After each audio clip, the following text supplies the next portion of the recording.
Nehemiah 13. On that day the book of Moses was read aloud in the hearing of the people, and there it was found written that no Ammonite or Moabite should ever be admitted into the assembly of God, because they had not met the Israelites with food and water, but had hired Balaam to call a curse down on them. Our God, however, turned the curse into a blessing.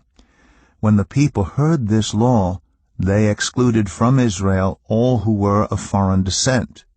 Before this, Eliashib the priest had been put in charge of the storerooms of the house of our God.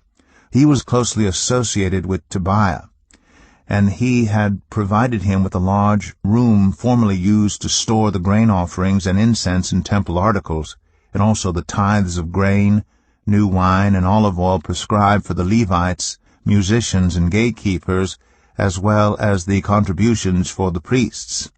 But while all this was going on, I was not in Jerusalem, for in the 32nd year of Artaxerxes, king of Babylon, I had returned to the king.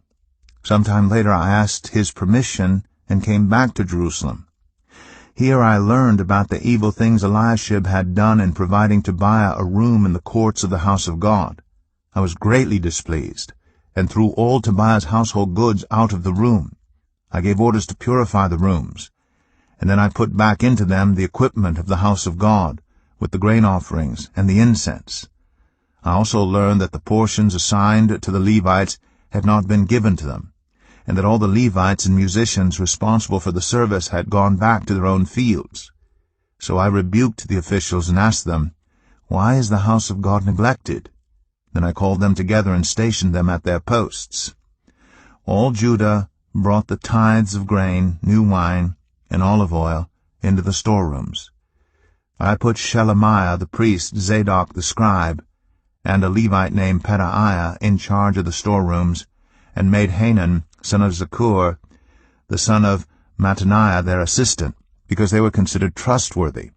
They were made responsible for distributing the supplies to their fellow Levites. Remember me for this, my God, and do not blot out what I have so faithfully done for the house of my God and its services.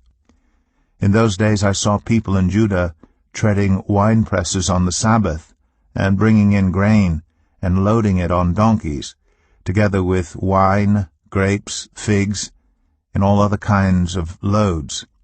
And they were bringing all this into Jerusalem on the Sabbath. Therefore I warned them against selling food on that day. People from Tyre who lived in Jerusalem were bringing in fish and all kinds of merchandise, and selling them in Jerusalem on the Sabbath to the people of Judah. I rebuked the nobles of Judah, and said to them, "What is this wicked thing you are doing, desecrating the Sabbath day? Didn't your ancestors do the same things, so that our God brought all this calamity on us and on this city? Now you are stirring up more wrath against Israel by desecrating the Sabbath." When evening shadows fell on the gates of Jerusalem before the Sabbath, I ordered the doors to be shut, and not opened until the Sabbath was over. I stationed some of my own men at the gates, so that no load could be brought in on the Sabbath day. Once or twice the merchants and sellers of all kinds of goods spent the night outside Jerusalem. But I warned them and said, "Why do you spend the night by the wall? If you do this again, I will arrest you." From that time on, they no longer came on the Sabbath. Then I commanded the Levites to purify themselves and go and guard the gates in order to keep the Sabbath day holy. Remember me for this also, my God, and show mercy to me according to your great love. Moreover, in those days I saw men of Judah who had married women from Ashdod, Ammon, and Moab. Half of their children spoke the language of Ashdod, or the language of one of the other peoples, and did not know how to speak the language of Judah. I rebuked them and called curses down on them. I beat some of the men and pulled out their hair.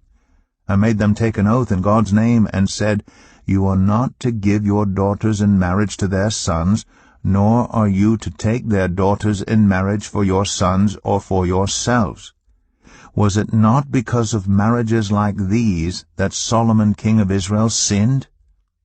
Among the many nations there was no king like him. He was loved by his God, and God made him king over all Israel. But even he was led into sin by foreign women. Must we hear now that you too are doing all this terrible wickedness and are being unfaithful to our God by marrying foreign women?" One of the sons of Joiada, son of Eliashib, the high priest, was son-in-law to Sanballat the Horonite, and I drove him away from me. Remember them, my God, because they defiled the priestly office and the covenant of the priesthood and of the Levites. So I purified the priests and the Levites of everything foreign, and assigned them duties, each to his own task. I also made provision for contributions of wood at designated times, and for the first fruits. Remember me with favor, my God.